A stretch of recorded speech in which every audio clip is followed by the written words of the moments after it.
Professor Tomlinson back with you. Part 2 of our discussion of four-note rootless voicings. Part 1 we went over the A voicings for the 251. We started off with a key of 251 in the key of C, which is a great key to use the A voicings. It's you should be referencing these two handouts. One is called four-note rootless voicings, and there should be a new one in your email that looks a little bit different. So try to look at the new one, it's a little bit better. And then we were applying it to Moonlight in Vermont.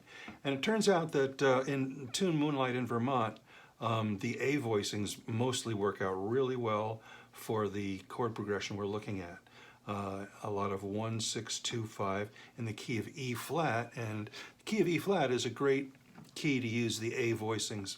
And coincidentally, for the 251s in the key of in the bridge, it turns out better that we use the B voicings.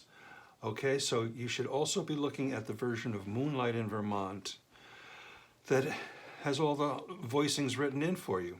Okay, I thought just since it's the first one we're working on, I would get us started with this all harmonized. You still need to be able to recognize 251s in a particular key. You need to be able to recognize what kind of intervals create these chord types. In other words, you have the root of the chord, and then it's either minor, major, or dominant. Okay, you still need to know how to add the right kind of intervals to create that kind of chord. So I'm looking at Moonlight in Vermont, the version that's got all the chord voicings written in. I'm at letter B, okay, telegraph cables. All right, so I'm looking here and I see a 251 in the key of G major.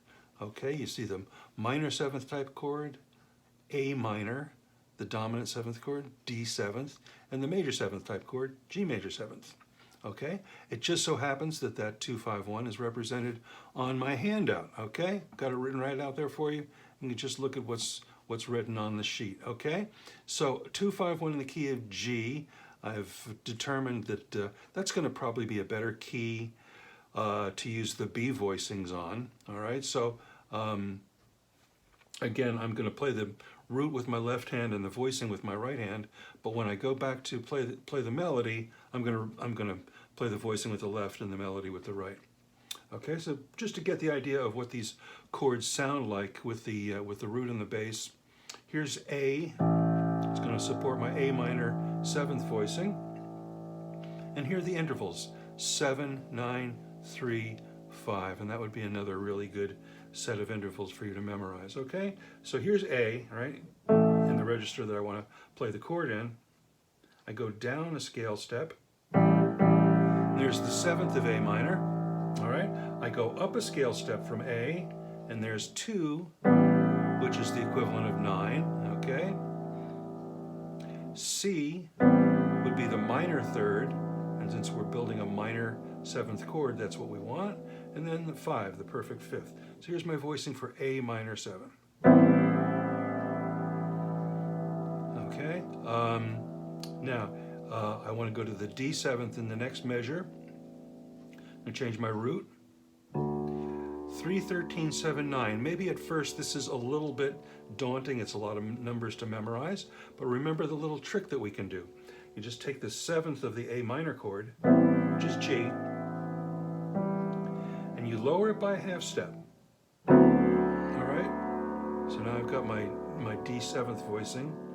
The intervals happen to be 3, 13, which is like 6, minor 7, 5. Okay, and then G major 7th, I decided to go 7, 1, 3, 5. Okay, because I like the sound of the half step on the bottom of the chord voicing, and even if I'm playing without a bass player, it's going to give the chord a little bit more support. I could have chosen 7, 9, 3, 5, and that would have sounded really good also. The other alternative would be 6, 9, 3, 5. All good. choices if we have the bass player playing the root, okay? So to put this into context, here it is with the melody. You might have noticed when I was playing with Mr. Sunny, I was really interpreting the rhythm of the melody very freely, but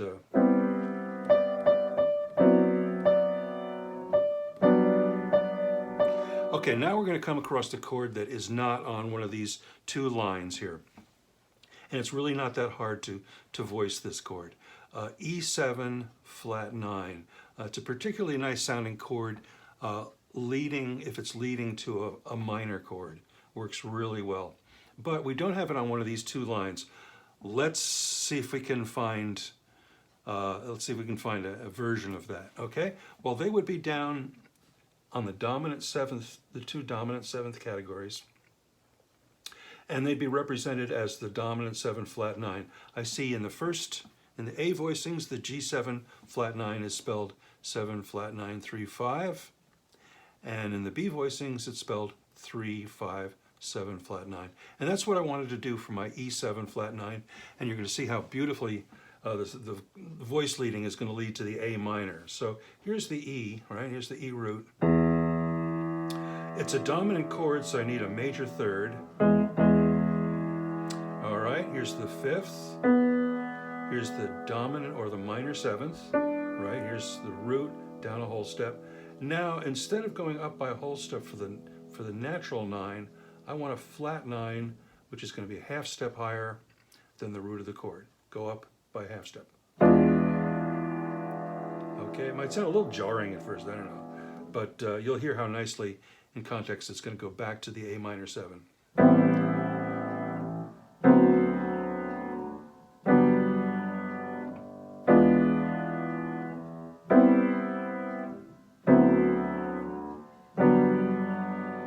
Okay, there's the first 4 bars of the B section of Moonlight in Vermont. Next 4 bars are really similar, except they're up a half step. B flat minor 7, E flat 7 to A flat major 7th, okay? Recognizing a 2-5-1 in the key of A flat, okay? Still gonna be really good voiced using these B voicings. And that's what I have written on the chart for you. Okay, so now a 2 or B flat, 5 or E flat, 1 or A flat, okay? There's the root motion, okay?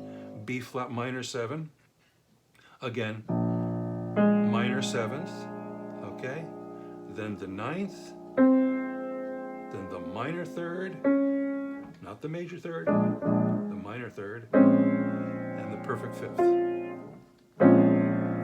Okay, I'm looking at my E flat 7th, looking at a bunch of numbers that seem confusing to me. All I have to do is remember that when I change my root to E flat, I want to lower the 7th of the B flat minor chord down a half step.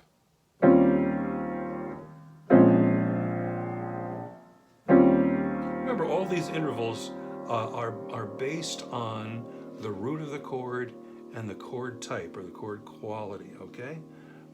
So E flat, major 3rd, here's the 13th, here's the minor 7th, here's the 9, A flat major 7, 7, 1, 3, 5, major 7, 1, major 3rd, perfect 5. Okay, here's another one of those dominant 7 flat 9s, and I voiced it the same way. This time the root of the chord is F on a major 3rd, perfect 5th, minor 7th, flat 9. It's especially that flat 9 is going to lead back to the B flat minor so beautifully, right? And same deal, B flat minor 7 to E flat 7 to A flat major 7. Okay. Now we have a chord that is going to lead us back to the key of E flat, okay? And they're using the 5 chord to lead us back to the key of E flat. So the 5 chord in the key of E flat, the root is going to be B flat. But now we have this kind of very interesting, unusual kind of chord. I don't want to get too complicated with it, but we're going to call this an altered dominant. And since it's a dominant, it's got the minor 7th in it. And again, the flat 9 is really easy to find. Just go up to the root and then up by a half step. All right, and then the major third, important ingredient in the dominant 7th chord. And then instead of the 6th step, I did the flat 6, or the flat 13 is what we want to call it. Okay, another easy one to find, because here's the perfect 5th, right? Go up a half step, boom, you got your flat 13. It's going to sound great, and that's going to lead you beautifully back to the E flat. All right, so the second half of the bridge.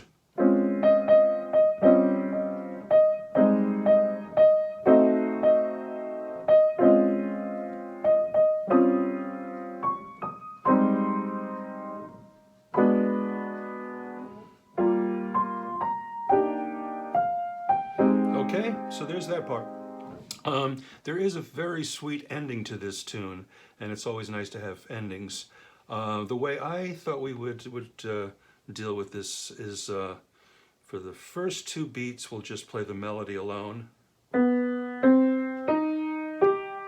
Now I harmonized F9, let's see now. I harmonized it with the 3rd on the bottom, 3, 13, 7, 9, 3, here's 5, here's 6, here's minor 7, 9. For E9, everything's going down a half step. And then that familiar E flat.